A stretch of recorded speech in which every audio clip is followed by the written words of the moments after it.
As mentioned in the previous video, the system be operating under steady state with system frequency F0, power generation Pg0 and steam wall position at Xe0. These are all the conditions it is operating under steady state. Now we can derive the following equations. This is the output of your governor, which is nothing but delta Xc, which is equal to delta F minus delta P reference. The second equation is the input of hydraulic amplifier, which is nothing but delta Xd, which is the summation of delta Xc plus delta Xe.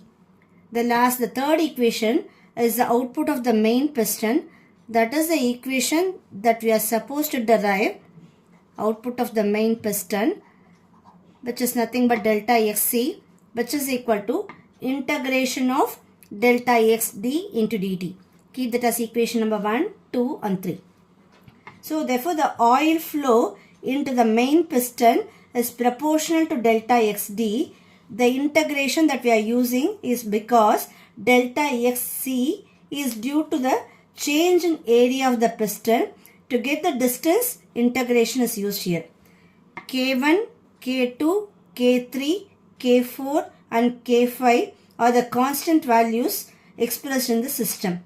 So now taking Laplace transformation of those above three equations, the equation becomes delta Xc of s is equal to K1 into delta F of s minus K2 into delta P reference of s.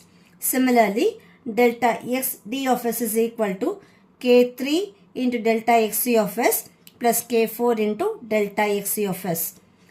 Delta Xc of s is equal to minus K5 divided by s into delta Xd of s. Keep that as equation number 4, 5 and 6 respectively. Substitute equation number 4 in equation number 5 in place of delta Xc of s and delta Xd of s in equation number 6, and rearranging this particular equation, we will get delta Xc of s is equal to Kg divided by 1 plus s into Tg into delta P reference of s minus 1 by R into delta F of s. This Kg is nothing but the governor gain constant. This Tg is the governor time constant. The numerator term that after rearranging will be K2, K3 by K4. With respect to s, some term will be there, which is nothing but 1 divided by K4, K5. R term is here. R is equal to K2 divided by K1. This is the equation for output of the main piston. Therefore, the equation 7 can be represented by means of block diagram as this one is delta P reference of s, that is a speed setter or speed changer that we have seen in the pictorial representation. The output is given to a governor Kg divided by 1 plus s into Tg. The output from the governor is delta Xc of s. This will be given to turbine. So the feedback will be 1 by R into delta F of s. This is the model of the governor system. Now the second one, from the governor we are going to model the turbine. So the modeling of the turbine depends on the type of the turbine used. There are two types of turbine that we might have studied in our first year of engineering. First one is the reheat turbine. Second one is the non-reheat turbine. So this one is the non-reheat turbine. We are going to model considering non-reheat turbine. In this, steam chest is to increase or decrease the amount of steam produced. The valve opening here is the input and mechanical power is the output of the turbine. In between input and output, there are several devices which has been connected. All the devices will work only non-linearly, but so it is difficult to model an accurate model. Since control components undergo small variations, we model it as a linear model. So this one is a model for a single stage non-reheat turbine. So therefore the output or the transfer function of the turbine is G of S. Always try to have a notation in whichever way you are going to pronounce it. G of S is a system function. The subscript T denotes the turbine. The similar way you can write it for governor. G of S. G of S is the transfer function. The subscript G denotes it is a modeling transfer function of the governor. The similar way for the turbine, GT of S is equal to the output divided by input. The output of the turbine is delta PT of S. The input is delta XC of S. This is shown here, which is nothing but gain divided by 1 plus S into time constant. So the gain factor, the subscript T denotes it is a gain constant of turbine. Similarly, time constant of the turbine is denoted as TT. Therefore, the block diagram of governor turbine model can be given from the equation number 7. Delta XC of S is equal to kg divided by 1 plus S into Tg. Delta P reference of S minus 1 by R into delta F of S. Similarly, the output of the turbine is delta PT of S, which is equal to KT divided by 1 plus S into TT into delta XC of S. Now, try to draw it, all these equations in terms of block diagram.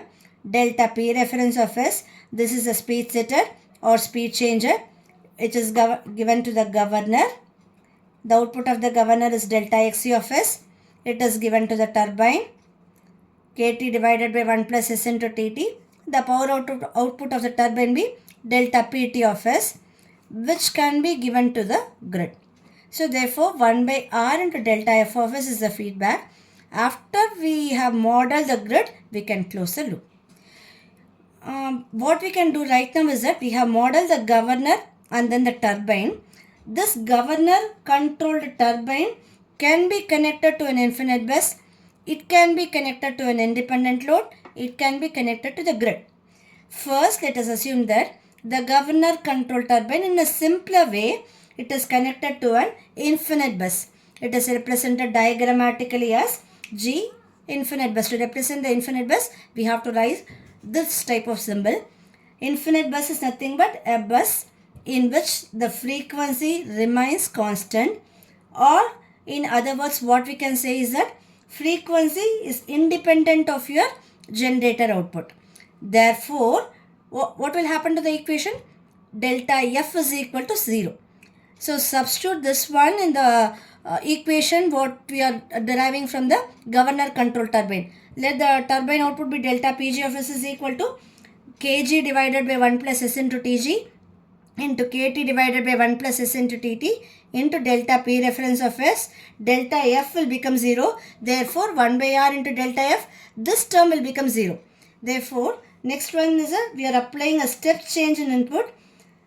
Delta P reference of S will become delta P reference divided by S.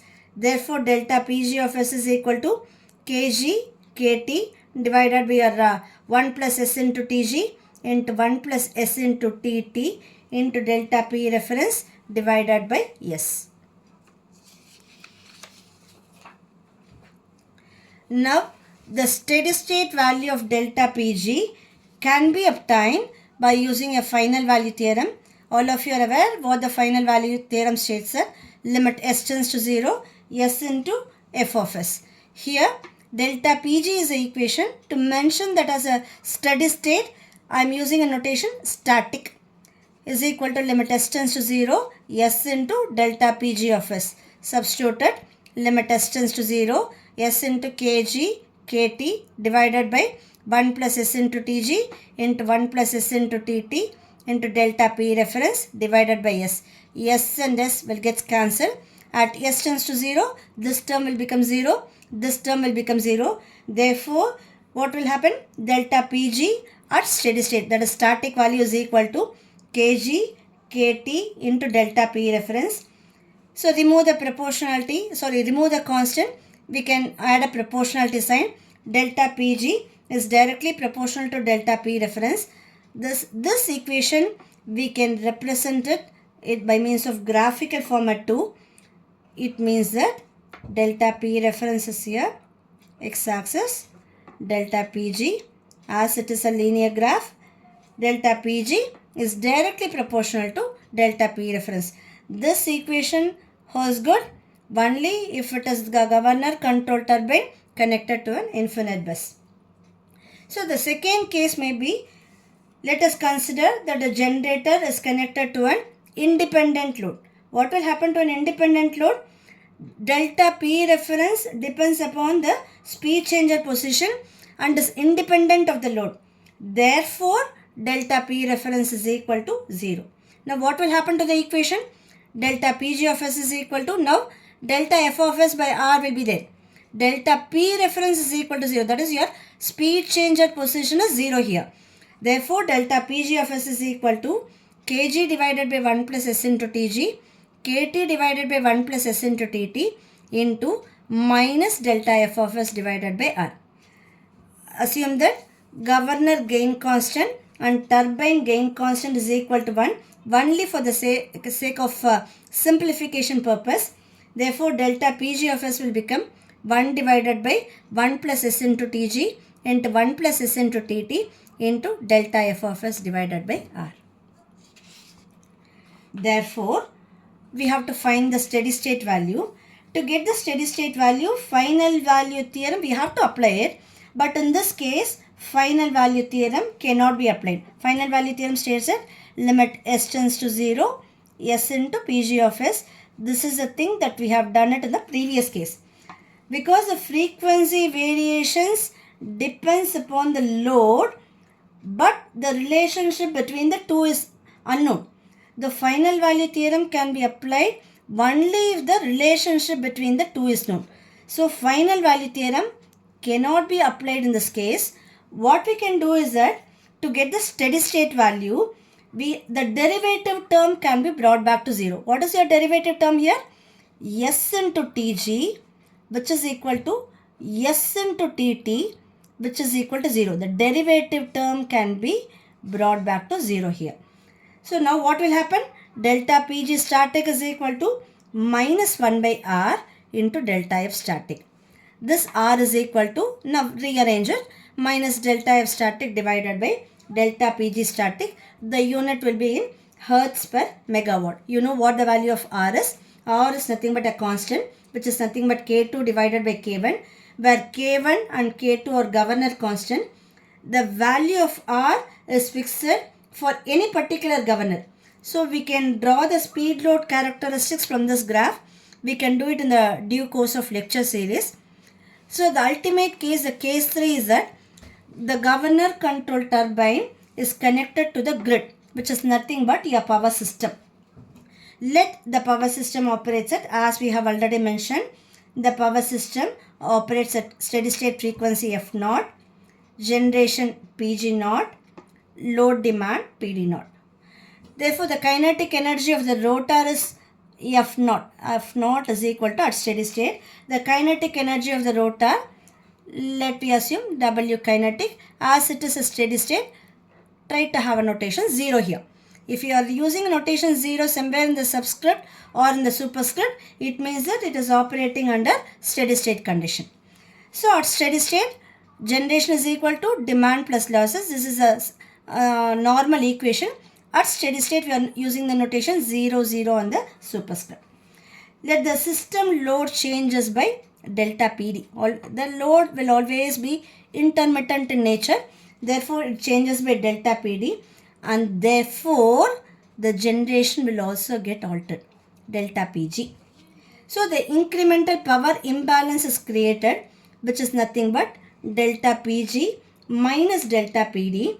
This is the imbalance that is created.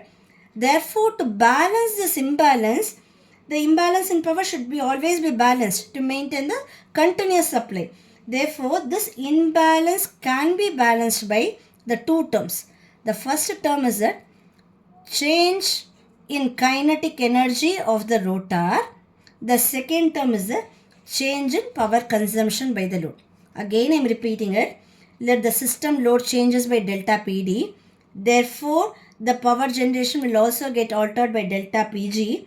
the incremental power imbalance is created. It is no longer PG or no longer PD. The imbalance is created. Therefore, we are adding a term called delta here. This is the imbalance that is created. The imbalance should be balanced at all particular point of time. It is balanced by two terms, change in kinetic energy of the rotor plus change in power consumption by the load. So dW kinetic divided by dt plus d into delta F. This dW kinetic divided by dt, this change in kinetic energy of the rotor, we know that let us have a small derivation for it. Just a recap of what we have studied in the machines.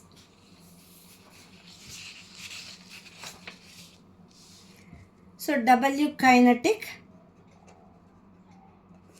is equal to inertia constant at rated power. We know that.